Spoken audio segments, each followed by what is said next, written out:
Bienvenue à l'émission Crois-tu? Notre invité d'aujourd'hui a grandi dans la religion traditionnelle, dans le catholicisme. Jeune, il se posait des questions concernant la mort. Il en avait même peur, très peur de la mort. Il se demandait, il doit y avoir autre chose. Pas de réponse satisfaisante. Vous voulez entendre la suite de ce témoignage? Je vous présente M. Nelson Ferland. Nelson, bienvenue à l'émission Crois-tu? Bonjour, Réfin. Je suis heureux d'être Alors, on voudrait entendre un petit mot de ton enfance. Raconte-nous une partie de l'histoire d'où est-ce que tu as grandi. Moi, j'ai été élevé ici à Sainte-Marie-de-Beauce. Mon père était cultivateur. On était une famille de 7 enfants. Une famille heureuse, là. Il n'y avait pas de problème, de bons parents. Et dans la famille, il y avait 5 garçons et 2 filles. Moi, je suis le plus vieux de la famille. Alors, beaucoup de responsabilités sur la ferme. Oui, oui, beaucoup de responsabilités parce que quand on est sur une ferme, on est habitué à travailler très jeune. Nous autres, nos parents nous avaient habitués, exemple, le matin, on s'élevait pour aller faire le train à 6 heures du matin. Puis c'était comme ça. Puis à l'âge de 10, 11 ans, ça, qu'on était habitué à travailler avec nos parents. Puis, exemple aussi, moi, j'étais le plus vieux de la famille. Ça fait que mon père m'apprenait des choses.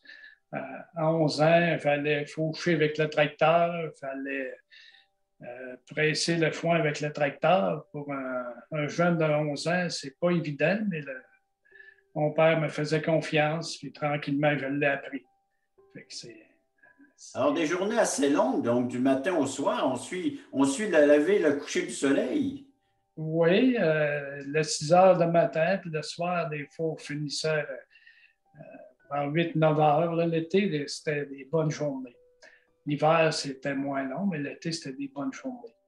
C'était ça, le travail à la ferme. Ça fait qu'au travers de ça, ben, on a été élevé dans la religion catholique. La religion catholique, c'était important pour mes parents. Il fallait aller à la messe, puis il y avait les fêtes aussi qui étaient obligatoires, comme la première communion, la confirmation, à la confesse, un prêtre, c'était ça qu'il fallait faire, comme on apprenait dans la religion catholique. Là. Puis, quand j'étais jeune garçon, j'avais peur de la mort, j'avais peur de la vieillesse. Ça me revenait souvent, puis on aurait dit que le Seigneur me parlait. À un moment donné, un matin, je regardais mon voisin. Je le trouvais vieux, il avait 70 ans. Puis là, il me disait, il est aveugle de mourir, lui, il est vieux. Moi, j'étais un gamin à l'époque, là, il me disait, j'ai toute la vie en avant de moi, on va en profiter. Puis aujourd'hui, ben, j'ai 69 ans. Pour montrer à que l'aube de tes 70. Oui, bientôt 70 en 2023. Fait que, on est rendu là. Puis vers l'âge de 11 ans, ma grand-mère est décédée. Puis moi qui avais peur de la mort, on faisait face à la mort. On est allé au funérailles. Puis là, je voyais ma mère pleurer, puis mes tantes pleurer autour de la tombe. Puis je trouvais ça triste. Puis je trouvais que ça n'avait pas de bon sens. C'était une séparation. Puis je voyais que ça emmenait de la peine. Fait que, on a vécu ça, puis toujours la peur de la mort me restait dans ma tête. Puis à un moment donné, ben, le prêtre venait à l'école aussi, puis il nous parlait de l'enfer et puis du ciel. Puis là, ben, en enfer, on ne voulait pas aller là, c'était sûr, parce que le prêtre disait qu'il faisait une comparaison. Il y avait, dans l'ancien temps, il y avait des horloges avec un balancier là, qui faisait tic-tac. Puis il disait d'un côté, toujours, puis l'autre, jamais. Toujours rester dans l'enfer, jamais sortir. Là, ça nous faisait peur. J'avais peur. Puis là, pour aller au ciel, ben, il disait, il faut faire des bonnes œuvres, il faut écouter nos parents, il faut être correct et suivre les commandements. Les questions restaient là pareil. À un moment donné, j'ai posé une question au prêtre. Pourquoi il faut aller se confesser un prêtre? vous dites que Dieu il voit tout, il sait tout. Pourquoi qu'on ne se confesse pas directement à lui? Il me semble que ça a plus du sens. Puis là, le prêtre m'avait dit, ben, pour avoir le pardon des péchés, il faut vous confesser après, puis on vous donne des pénitences. Les pénitences, des fois, il fallait faire dire des fêtelets ou notre Père, l'acte de contrition. C'est ça qui était à l'époque la religion catholique. Tu avais toute une réflexion, tout jeune, tu avais une bonne réflexion. Hein? Pourquoi aller confesser nos péchés? Oui, c'était. Ben, je trouvais que ça n'avait pas de. Il y avait de la misère avec ça. Dieu, il voit tout. Pourquoi est-ce qu'on fait ça un homme? Il connaît nous. Ça ne me refait pas dans ma tête en tant qu'enfant, en tant que gamin. Ça fait qu'on a grandi dans la religion catholique, puis aller à la messe, puis l'adolescence. À un moment donné, ben, la messe, ça a tombé à. On pouvait aller à la messe le samedi soir, ça fait que dimanche matin, on était libre. Ça faisait mon affaire. Puis après ça, ben, j'ai continué. On est allé. Après le secondaire, ben, j'ai fait un cours en électronique industrielle. Puis j'ai eu un emploi. J'ai commencé à travailler dans les moteurs électriques pendant 2 ans. Après ça, j'ai travaillé 9 mois à l'Hôtel-Dieu de Québec. Puis après ça, ben, il y a un de mes amis avec qui je travaillais avant, qui travaillait il se partait en garage, en automobile, en auto électrique. Puis il m'avait offert à louer un commerce, un local chez lui pour que je puisse me partir à mon compte dans les moteurs électriques. Fait qu'à 21 ans, j'ai parti un commerce dans les moteurs électriques. Je me disais, je peux l'essayer alors que j'ai là. Si je n'ai rien à perdre, si ça ne marche pas, on fera d'autres choses. Puis, et là, tu es toujours à Sainte-Marie-de-Beauce, là, toi? Oui, toujours à Sainte-Marie-de-Beauce. Ben, mon cher Nelson, on va prendre une courte pause, puis on va revenir à Sainte-Marie-de-Beauce avec la suite de ton histoire. OK, merci. Le voici, ce merveilleux cadeau. Nous vous offrons un livret d'environ 20 pages qui a comme titre « Passeport pour le ciel ». Très bien illustré. Un enfant le pourrait saisir, comprendre la portée du message. Nous vous l'offrons tout à fait gratuitement, sans aucun déplacement de votre part. Vous pouvez nous appeler, vous pouvez aller sur notre site croixtu.ca, faire des demandes, mais il sera livré à la maison, chez vous. Alors donc, juste en faire la demande, et il sera livré gratuitement à la grandeur du Québec, grandeur du Canada, à tous ceux qui voudront le recevoir, qui va vous expliquer comment avoir un passeport pour entrer au ciel, et cela pour l'éternité. Nelson, tu grandis sur la ferme et puis tu es toujours hanté par la question de la mort. Y a-t-il de quoi, autre chose après la mort? Mais la vie se poursuit, puis tu es rendu maintenant propriétaire d'un commerce à Sainte-Marie-de-Beauce. Oui, à 21 ans, puis à 21 ans, ben, j'ai rencontré Lucie, qui en avait 18. On s'est mariés 3 ans après. Le 18 de juin 1977, on s'est mariés. Fait qu'après ça, ben, je travaillais beaucoup avec le commerce. Je faisais des heures supplémentaires. Je travaillais 50 heures par semaine, même plus. Même à l'occasion, des fois, je travaillais la nuit parce qu'il y avait des cales dans les usines. Il fallait filer des moteurs. C'était un travail qui demandait beaucoup d'heures. Puis quand tu travailles à ton compte, ben, tu n'as pas de vacances. J'étais tout seul à l'époque. Puis là, j'étais fatigué. Puis le matin, des fois, je partais travailler, puis je partais en blasphémant le nom de Dieu parce que je trouvais que j'étais farvé, j'étais fatigué. Puis ce qui me fatiguait aussi, des fois, là, ça arrivait qu'il y avait des cultivateurs qui m'appelaient vers 5h30, 6h du matin pour faire réparer le moteur. C'est un peu normal qu'ils m'appellent parce que les autres, c'était l'heure de faire la traite des vaches. Fait que le moteur était brisé, il m'appelait, puis là, il fallait réparer le moteur. Ça me fâchait, ça me dérangeait. Là, je partais pour les travailler, disons que c'était pas du bon pied. Fait que c'était difficile pour moi. Fait que les journées étaient longues, là, avoir une telle attitude au travail. Oui, c'est ça. Ça me fatiguait, puis je me fâchais pour rien des fois aussi. Puis là, je parlais avec Lucie, puis elle me disait pourquoi travailler tant, ça nous donne quoi? On va se ramasser de l'argent, mais c'est des biens matériels, mais que je meurs, je vais où? Il y avait toujours cette question-là. Après ça, on a suivi des cours de sciences cosmiques avec nos voisins. C'était des sciences que tu avais un positif en dedans de toi, tu pouvais le développer. Puis tu avais les 10 lois de la nature qu'il fallait que tu apprennes. On a suivi ça pendant 2 ou 3 ans, mais au travers de cela, il y avait un vide. Ce n'était pas ça que je cherchais. Fait qu'on avait mis ça de côté. Puis un jour, il y a un homme qui est passé au garage. Il donnait des Nouveaux Testaments. C'était Lorenz Fortin. Là, il est arrivé, il y avait pour moi une dizaine de Nouveaux Testaments dans ses bras. Il m'en donne un. Il dit, je donne ça à tous les hommes sur le boulevard Vachon, tous les commerçants, les propriétaires du commerce, je leur donne un Nouveau Testament. Puis il m'invitait à lire le Nouveau Testament.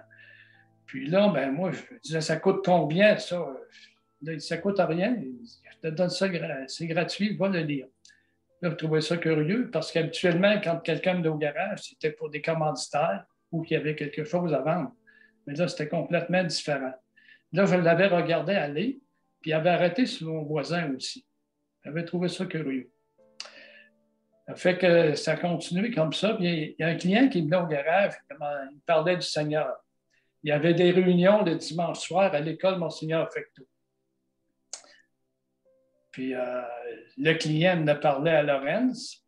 Fait que Lorenz, c'est sûr qu'il est venu me voir lundi matin, d'avant-midi, il est arrivé. Il est venu me voir, il a dit, j'aimerais ça te rendre visite. Là, je l'ai reconnu, Lorenz. J'ai vu que c'était lui qui m'avait laissé le Nouveau Testament. Puis il dit, oui, on peut se rencontrer. Il dit, j'aimerais ça te rendre visite chez toi avec ta femme et la famille. Ben, je dis, OK, je vais t'appeler vers 7 heures à soir, puis tu viendras. Puis là, vers 7 heures, je ne l'ai pas appelé, moi, là. Mais c'est ce qui est arrivé. Lorenz, il n'avait pas oublié l'invitation. Il m'a appelé vers 7 heures. Fait que là, je parle de ça avec Lucie. On a dit oui. On a dit à Lorenz, venez, puis on va vous attendre. Fait que là, ils sont arrivés. Ils n'étaient pas tout seuls. Ils étaient avec Bernard Valbert. Ils étaient deux. Fait que là, ils ont ouvert la Bible, puis on commençait à nous annoncer l'Évangile. Puis je trouvais ça bon. Fait que là, je me disais, OK, on rouvre la Bible, puis il nous parle du Seigneur, mais là, j'ai commencé à lire la Bible à tous les soirs, à peu près 5 à 10 minutes. Mais là, je faisais une prière, parce que là, je ne voulais pas me faire avoir. Je disais, Seigneur, c'est réellement la vérité de ce livre-là. Je veux que tu me le montres. Quand tu fais une prière de même, puis tu lis la parole de Dieu, le Seigneur répond. Le Seigneur montrait que j'étais pécheur, montrait que j'étais perdu. Fait que ça commençait à travailler dans mon cœur pas mal. Fait que Lorenz et Bernard, ils venaient nous visiter tous les lundis soirs pour ouvrir la parole de Dieu. Puis ça a duré pendant 1 mois, ça peut-être plus. Puis un lundi soir, avant cela, Lucie est allée à la messe. Elle dit, moi, j'y allais moins à la messe parce que là, ça ne marchait plus. Il y a le prêtre à l'Église catholique avait dit de ne pas laisser entrer dans vos maisons LF et BJ. Lucie me partage ça, LF et BJ. C'est Lorenz Fortin et Bernard Valbert. Là, c'est qu'on fait avec ça. Là, j'ai dit à Lucie, non, on les laisse venir, je veux en savoir plus. Ça fait que lundi soir, à la suite, on ne pouvait pas avoir de rencontre avec eux parce qu'on avait de la mortalité dans la famille. Fait que ce lundi-là, j'ai appelé Lorraine, j'ai dit, vous ne pouvez pas venir parce qu'on a de la mortalité. Ça fait que ça a été remis au jeudi. Eh bien là, on va s'arrêter là, puis on va attendre, savoir après la pause, ce qui va se passer ce jeudi soir-là, vu que la soirée a été remise du lundi au jeudi après la pause. Le ministère Crois-tu est heureux de t'inviter à une étude biblique en ligne. Plusieurs écoutent régulièrement ces témoignages de conversion qui ont tous un point commun. ils ont reçu Jésus-Christ en tant que sauveur personnel. Tu as des questions existentielles? Dieu, la vie, où je vais après la mort? Tu veux en savoir plus sur ce salut éternel? En te rendant sur la plateforme croistu.ca, tu trouveras le lien qui te conduira à une étude et partage de l'Évangile selon Jean tous les mardis soirs 20h. Je vous attends grand nombre. Nelson, il y a une rencontre de planifier un lundi soir avec M. Laurence Fortin et d'autres, celui qui t'a remis gratuitement un Nouveau Testament, une portion de la Bible. Mais voilà que encore la mort est présente, du moins il y a un deuil dans la famille, et on remet ce rendez-vous à jeudi soir. Et c'est là qu'on est rendu. Oui, le jeudi soir, je finissais de travailler à 9 h le jeudi. Ça fait que là, j'ai dit à Lorenz, venez vers 9h15 à peu près. Puis ce soir-là, ils sont venus à la maison, mais ils n'étaient pas deux, ils étaient quatre. 4 hommes qui arrivent dans la maison, normalement, ça ne se fait pas. À 2, c'est correct, mais à 4, là, ça fait du monde. Puis là, Lucie disait, veux-tu bien me dire dans quoi qu'on s'embarque? Ça fait que les hommes qui étaient là, il y avait Laurence Fortin, Régent Joly, Féral de Gadard, puis Jacques Collin, qu'on surnomme Tico. Ils venaient tous de la Gaspésie, excepté Laurence. Ils étaient venus faire l'émission qui dit la Bible à Saint-Georges. Puis là, ils étaient venus pour ce soir-là pour m'annoncer l'Évangile. Ils ont tous donné leur témoignage. Puis quand Tico a donné son témoignage, lui aussi avait peur de la mort puis était angoissé. Là, ça m'a touché. J'ai dit, je fais exactement ça. Fait que là, son témoignage m'avait parlé. Ce soir-là, j'avais compris ce qu'il fallait faire pour être sauvé. Il y a 2 versets que j'avais lus dans Romains 10, versets 9 et 10. Si tu confesses de ta bouche le Seigneur Jésus-Christ, si tu crois dans ton cœur que Dieu l'a ressuscité des morts, tu seras sauvé. Car c'est en croyant du cœur qu'on parvient à la justice, c'est en confessant de la bouche qu'on parvient au salut. Selon ce que dit l'Écriture, là, il dit, il faut que je confesse le nom du Seigneur Jésus-Christ pour être sauvé. Ça, c'était clair et net. Mais il y avait un problème, un gros problème. Ce soir-là, ils ont prié avant de partir. Puis là, je voulais ouvrir la bouche, mais je n'étais pas capable. Je n'étais pas capable de parler. J'étais angoissé. C'est pareil comme s'il y avait eu des puissances qui m'empêchaient d'ouvrir la bouche. Ça fait que c'est resté comme ça. Quand même, quand ils ont parti vers minuit, il a pris sa guitare et ils ont chanté un cantique, Un océan d'amour. Tu peux t'en rappeler, Régent? Oui, dans la personne de Jésus, il y a un océan d'amour, mon cher Nelson. Fait que ce soir-là, on s'est couché. Ouais, cette nuit-là, je me suis réveillé à 3 heures du matin. Le Seigneur m'a réveillé. J'étais très angoissé. Je me suis mis à genoux à côté de mon lit. Je suis mis à genoux et je pleurais. J'ai pleuré un bon 10 minutes, là. Peut-être plus. Puis moi, j'avais appris que quand on était jeune, un homme, ça ne pleure pas. Mais cette fois-là, j'ai pleuré parce que je n'avais jamais vu mon père qui pleurait. Puis j'avais un combat en dedans de moi. Le Seigneur me montrait clairement, si je mourais, je m'en allais directement en enfer à cause de mes péchés. Romains 3, 23. Le Seigneur me montrait, si j'accepte le Seigneur Jésus comme mon sauveur, je serais sauvé vers la vie éternelle. Puis il y avait un combat qui se faisait en dedans de moi. Puis c'était un combat qui était intense. Puis là, je me disais, il faut absolument que je rouvre la bouche. À un moment donné, le Seigneur a permis que je puisse ouvrir la bouche. Et j'ai fait une prière. Je vais vous dire la prière que j'ai faite. Seigneur, sauve-moi et lave-moi par ton sang à la croix. Je te fais une place dans mon cœur. Je t'accepte comme mon sauveur personnel. Viens dans ma vie. C'est cette prière-là que j'ai faite le 10 mars 1989 à 3 heures du matin. J'ai reçu la nouvelle naissance, je suis devenu un enfant de Dieu à partir de ce moment-là. C'est ça le miracle, mon cher Nelson.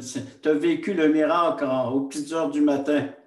Oui, c'est un moment qu'on n'oublie pas, on ne peut pas oublier ça. Quand on donne notre vie au Seigneur, c'est merveilleux. Puis, il y a un verset que je vais vous citer. Jean 1, 12, mais à tous ceux qui l'ont reçu, à tous ceux qui croient à son nom, elle a donné le pouvoir de devenir enfants de Dieu, lesquels sont nés non du sang, ni de la volonté de la chair, ni de la volonté de l'homme, mais de Dieu. À partir de ce moment-là, je suis devenu un enfant de Dieu, puis j'ai senti une paix dans mon cœur, puis une joie dans mon cœur. Ce matin-là, à 6 heures du matin, il y a un client qui m'a réveillé. Ça aurait été comme avant, j'aurais parti en blasphémant le nom de Dieu, mais ce matin-là, j'avais une paix dans mon cœur comme je n'avais jamais eu. J'avais une joie dans mon cœur. J'étais heureux. J'ai parti travailler sans blasphémer le nom du Seigneur. Il faisait un beau soleil ce matin-là. Tout était merveilleux. Et quand on est sauvé, on n'est plus capable de blasphémer le nom de Dieu. Ça nous fait trop mal dans notre cœur. Donc, Nelson, tu t'es levé ce matin-là, léger, le fardeau de la vie t'est ôté et oui. Tu as profité de ta journée, et non seulement de ta journée, mais jusqu'à ce jour, de la paix que Dieu offre. Et oui. J'aimerais qu'après la pause, que tu puisses nous dire comment nos téléspectateurs peuvent bénéficier de cette paix et avoir une vie légère, c'est-à-dire le péché ôté, enlevé, comme tu as fait avec une courte prière très tôt le matin. Et les résultats sont encore là aujourd'hui. Après la pause, j'aimerais que tu nous reviennes avec la façon dont on peut bénéficier de la paix que seul Dieu peut donner. Le samedi 11h30, Crois-tu vous invite à regarder les témoignages vivants et percutants qui nous ramènent à l'essentiel. Nos invités vous dévoileront comment le Seigneur est entré dans leur vie. Le voici, ce merveilleux cadeau. Nous vous offrons un livret d'environ 20 pages qui a comme titre « Passeport pour le ciel ». Très bien illustré. Un enfant le pourrait saisir, comprendre la portée du message. Nous vous l'offrons tout à fait gratuitement, sans aucun déplacement de votre part. Vous pouvez nous appeler, vous pouvez aller sur notre site croistu.ca, faire des demandes, mais il sera livré à la maison, chez vous. Alors donc, juste en faire la demande, il sera livré gratuitement à la grandeur du Québec, grandeur du Canada, à tous ceux qui voudront le recevoir, qui va vous expliquer comment avoir un passeport pour entrer au ciel, et cela pour l'éternité. Le ministère Crois-tu est très heureux et enthousiaste de vous inviter à regarder sa toute nouvelle série d'émissions Crois-tu. Nous vous présenterons des témoignages vivants et percutants qui nous ramènent à l'essentiel, la Bible, la parole de Dieu et l'assurance d'une vie éternelle en Jésus-Christ. À chaque semaine, nous recevrons un invité qui nous dévoilera comment le Seigneur est rentré dans sa vie.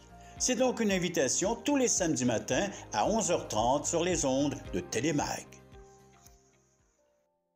Nelson, donc tu te lèves après avoir fait cette prière dans les petites heures du matin et tu n'es plus le même homme, tu es léger, le fardeau de ton péché est ôté, la crainte de la mort n'y est plus, il y a une paix qui est là en toi.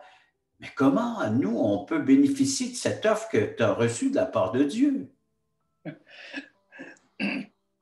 C'est le Seigneur seul qui donne ça, la vie éternelle. C'est à lui qu'il faut aller.